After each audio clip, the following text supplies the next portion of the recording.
Hello, my name's Robert Sloan. I'm the president of Houston Baptist University, and I'm the author of the young adult fantasy series, Hamelin Stoop. Hamelin Stoop is the main character, and in this Hamelin Stoop series, there are going to be at least 6 books, maybe 7. The first 2 books are already out. The first one is The Eagle, the Cave, and the Footbridge, and The Lost Princess and the Jewel of Periluna. I've really enjoyed writing these. I wrote these for my own grandchildren, and I wanted them to have stories that would be engaging, that would capture their hearts and minds, that would cause them to face real dilemmas, as every character does, but then realize that you have to face the conflicts of life with moral courage.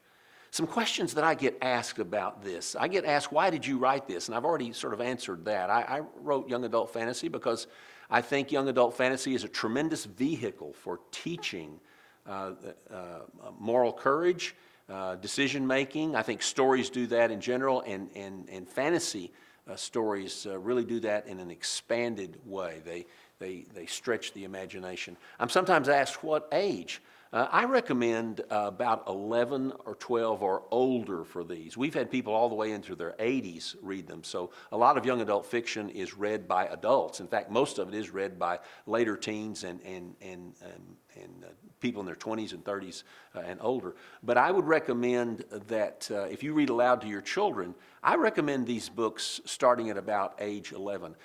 There are readers who've read these who are 9 years old, and the reading level is such that they can read them, a good 9-year-old reader. But I want to make sure that the heart and mind are prepared, because there's some real conflicts here. I'm asked sometimes, is there magic in here?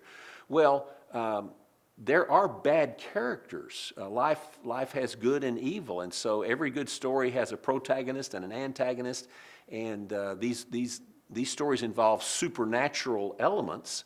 Of course, the New Testament involves supernatural elements. And one of the things I've tried to do is communicate through this vehicle the story of the Bible. So you're going to come across supernatural elements in any fantasy book.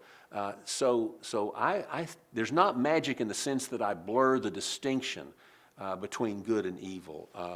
I don't condone magic. You don't have magic wands and magic potions and magic spells and that sort of thing, as is sometimes the case in young adult magic fantasy. It's of a occult or dark type. But these books do teach that there is a supernatural world, and I think that's very important to understand the New Testament, to understand Scripture. So, are they scary? I'm asked that sometimes, and I don't think they're too scary for an 11 or 12-year-old, maybe for a 7, 8, or 9-year-old. But there are some bad characters in here who threaten, and harm can come to a main character. Now, I think I'm pretty delicate about that. I kept my own 11 and 12-year-old and teenage children, grandchildren in mind when I wrote these, and I was very conscious of that. But there's nothing in there that I don't think they can face up to. But life has conflict. Life has dilemmas. And I'd rather them face those dilemmas in an imaginary way and help them in the decision-making and character-forming process prior to experiencing those things for themselves. So I hope you'll take a look at these. Again, I think young adult fantasy is an amazing vehicle to stretch the heart, stretch the mind, to learn the clear differences between good and evil. And in my case, because theology and Scripture are so important to me, I wanted also to teach in a subterranean way the story of Scripture.